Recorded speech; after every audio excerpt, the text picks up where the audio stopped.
आइए मैं आज आप लोगों को एक ऐसे मसले से वाक़फ़ियत कराता हूँ, जिसको लेकर के अक्सर नौजवान इस वबा में गिरफ़्तार हैं। शादी हो गई, बाल-बच्चे हो गए, बालिग़ हुए काफ़ी अरसा गुज़र गया, लेकिन गुस्ल का तरीक़ा पता नहीं कि गुस्ल का सही तरीक़ा है क्या?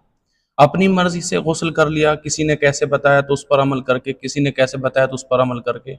मतलब बिल्कुल आसान और सही तरीक़ा गुस्ल का है क्या? ये अक्सर लोगों को, मुझे लगता है 90% लोगों को ये पता ही नहीं है कि गुस्ल का सही तरीक़ा है क्या? आइए आज अब मैं आप लोगों को गुस्ल का सही तरीक़ा बताता हूँ। देखिए, जब आप नापाक हो जाएँ किसी भी तरह से और आपको गुस्ल करना हो, तो कोशिश ये करें कि आपके सबके सामने जो है खुलेआम ना नहाएँ, गुस्लख़ाने में नहाएँ और गुस्लख़ाने में आप सारे कपड़े उतार सकते हैं और कुछ कपड़े पहन कर के जैसे चाहें वैसे गुस्ल कर सकते हैं। लेकिन जो कपड़ा नापाक है, उस कपड़े को पहन कर के गुस्ल ना करें, बिल्कुल भी। अच्छा, गुस्ल करने के तरीके की बात हम करते हैं। गुस्ल करने जब आप गुस्ल करना शुरू करेंगे, तो सबसे पहले इस्तिंजा करेंगे, फिर जहाँ पर नापाकी लगी हुई है, उस नापाकी को आप दूर करेंगे। फिर सही तरीके से अपने हाथों को धोंगे और हाथों को धोने के बाद में जिस तरह से नमाज में वुजू किया जाता है, ठीक उसी तरह से वुजू करेंगे।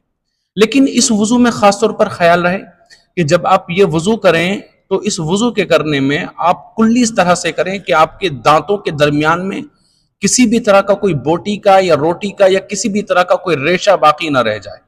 अगर कोई भी रेशा होते हैं कि दांत खुले हुए होते हैं या दांतों में सुराख होते हैं, दांत खोखली होती है, तो उसमें अगर कोई किसी तरह का कोई खाना या कोई रेशा या कोई टुकड़ा या कुछ भी रह गया, तो इस सूरत में गुस्ल नहीं होगा।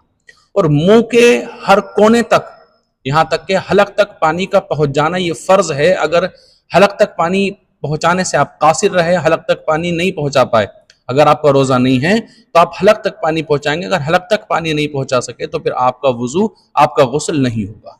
ऐसे ही जब आप नाक में पानी देंगे, तो नाक में पानी देते हुए भी आपको इस बात का खास तौर पर ख्याल रखना है कि जब आप नाक में पानी दें, तो जो नाक की जो है कच्चा हड्डी होती है, नाक का जो बासा होता है, जिसको हम कच्ची हड्डी बोलते हैं, इस तक पानी का पहुंचाना बहुत ज्यादा जरूरी होता है, फर्ज होता है।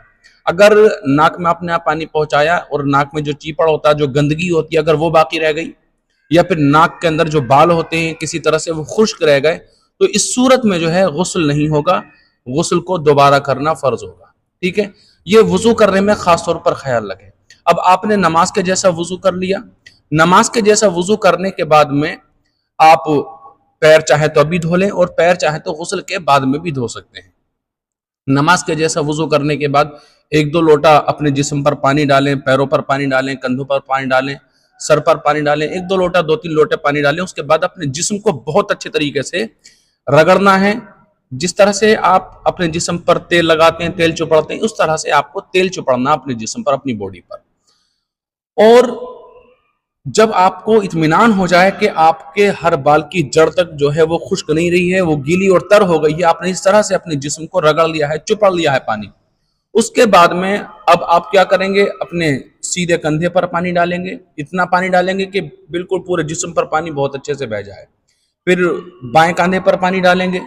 इतना पानी डालेंगे कि बिल्कुल कोई भी मोंढा आपकी बगल के अंदर से या हाथों की जो ये घाइयां होती हैं या नाखून के अंदर की कोई भी जगह जो है सूखी ना रह जाए, पानी पहुंचने से बाकी ना रह जाए। उसके बाद सर पे, पूरे जिस्म पर पानी बहा लेंगे।